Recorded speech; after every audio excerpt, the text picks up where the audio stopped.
All right, let's move to item G. Provide an update regarding the Association of Bay Area Government and the Metropolitan Transportation Commission Sustainable Community Strategy related to SB 375. Thank you, and good evening, Honorable Mayor and City Council. Several years ago, I am Aaron Ackman, the Community Development Director. Thank you, Aaron. Several years ago, the California Assembly passed AB 32, which was landmark legislation in the state of California in an attempt to reduce greenhouse gas emissions. Another follow-up legislation to help implement AB 32 was Senate Bill 375. And what Senate Bill 375 did is require regions to tie their land use policy to their transportation policy for the first time. One of the key concepts within this legislation was the requirement for each region to adopt a sustainable community strategy, or an SCS. In the SCS, the process is being led by ABAG as well as MTC in conjunction with the Air Quality Management District, the Bay Conservation and Development Commission, and all the cities and counties within the Bay Area. The primary objective of the SCS is simple. Basically, take the 3 regional plans, which used to be separate dockets and documents and oftentimes inconsistent, and make them all consistent and release them at the same time. These 3 regional plans are the Regional Transportation Plan, which is released by MTC, the Regional Land Use Plan, which is released by ABAG, as well as the Regional Housing Needs Assessment, which allocates housing units to each cities within the Bay Area. Now, this is important to San Bruno for a number of reasons. And I think the first reason that it's important is to really show that the City Council is that we're on the right track.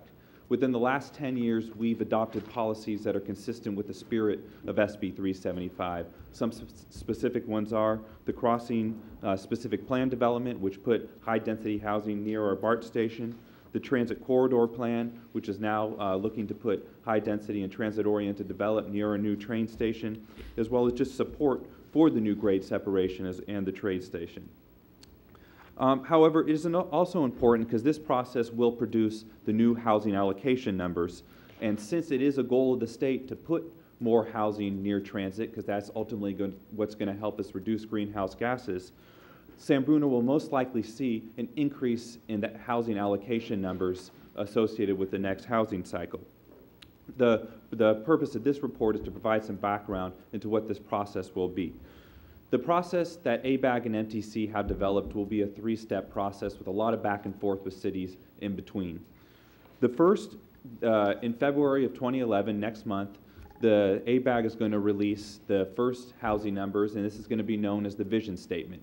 And typically, housing allocation numbers have 3 different things that are constrained. You have your physical constraints, your mountains, your wetlands, you have your market constraints, what will be the actual demand for housing in individual cities, as well as your local policy constraints. This will only take into consideration physical constraints. So it will not look at local policies, it will not look at local market conditions. This is, in the perfect world, this is where the housing would be to reduce greenhouse gases.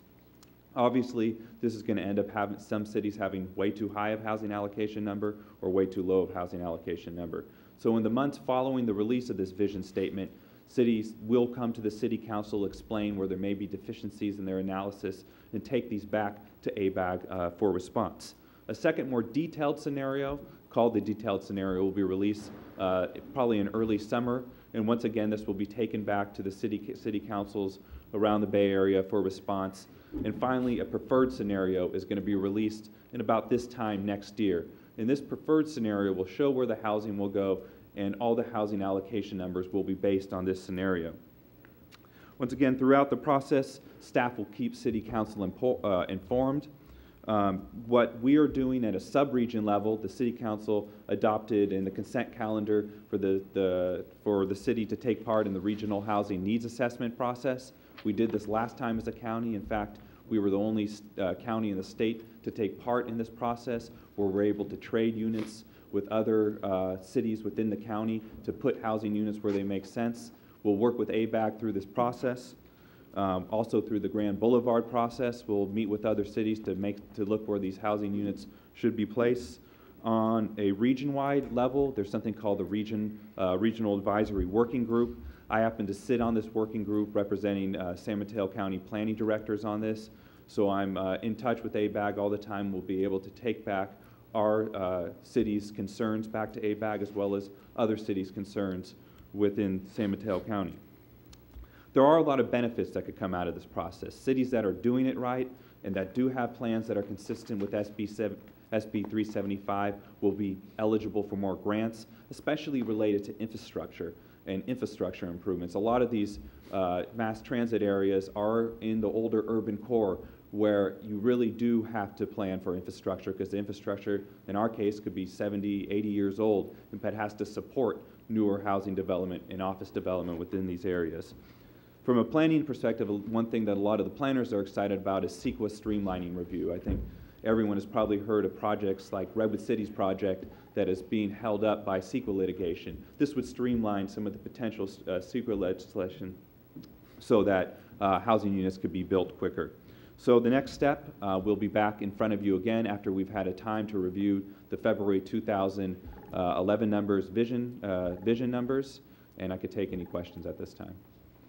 Any questions? I'll wait. Thank you for the update. Great, thanks. Exciting.